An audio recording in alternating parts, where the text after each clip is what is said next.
I did an ARI grant to kind of redesign my classroom with alternate seating. So my area of focus was typically our school did not do very well in the math portion.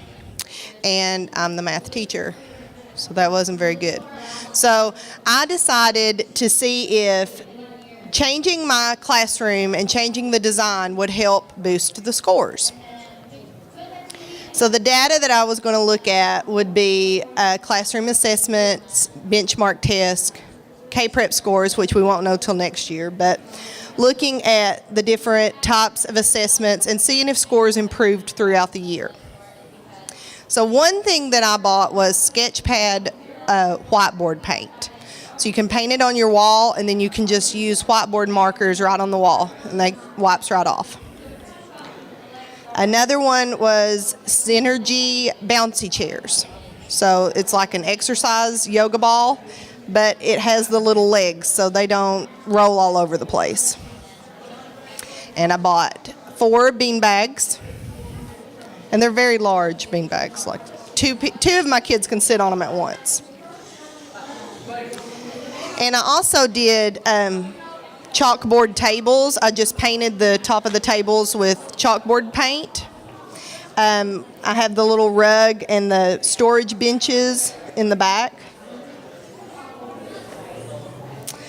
And this is one, even our counselor got in on the alternate seating. She came in to talk to our kids, and they immediately went to the back to use the alternate space.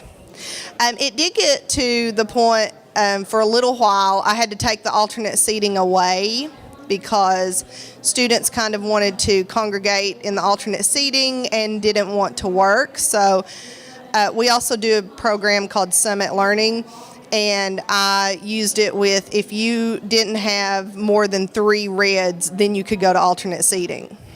So they really worked hard to get to that because they really loved it.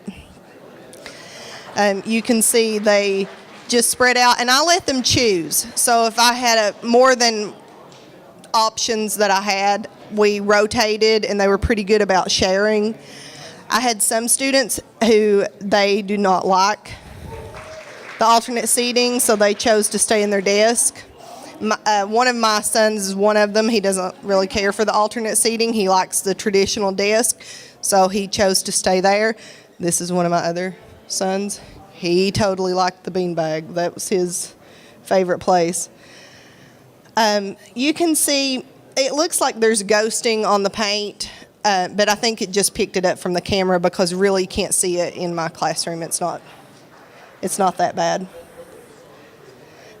Okay, before I show that. So I did use, we CERT test in the 8th grade.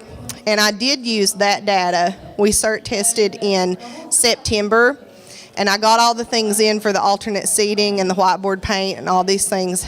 And then we CERT tested again in January. And so this is our data of students who met benchmark. So you can see that English came up 3%, and reading came up 10%, and science dropped just a hair, and my math came up significantly. I allowed them to go to the, shocking, I know. I checked the data 3 times because I was like, I thought maybe there was a glitch or something. But I gave them with the whiteboard paint. You can kind of, like that's one area in the back, and I roped it off with border.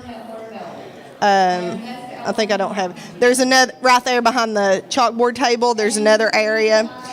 And I let them, instead of turning their problems in on paper, and I know there's some math teachers in the audience, don't cringe yet.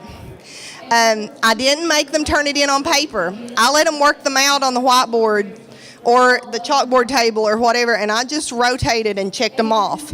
So I graded them on the wall or on the board or on whatever, and if they didn't get it right, then they could redo it immediately.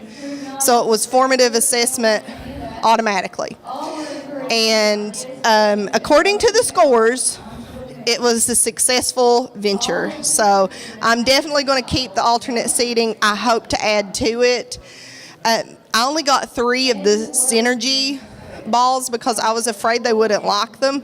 That was one of their favorite things. And it wasn't distracting. Like, I've had some teachers say they didn't want to try it because they thought they would kind of be too distracting. It wasn't at all in my classroom.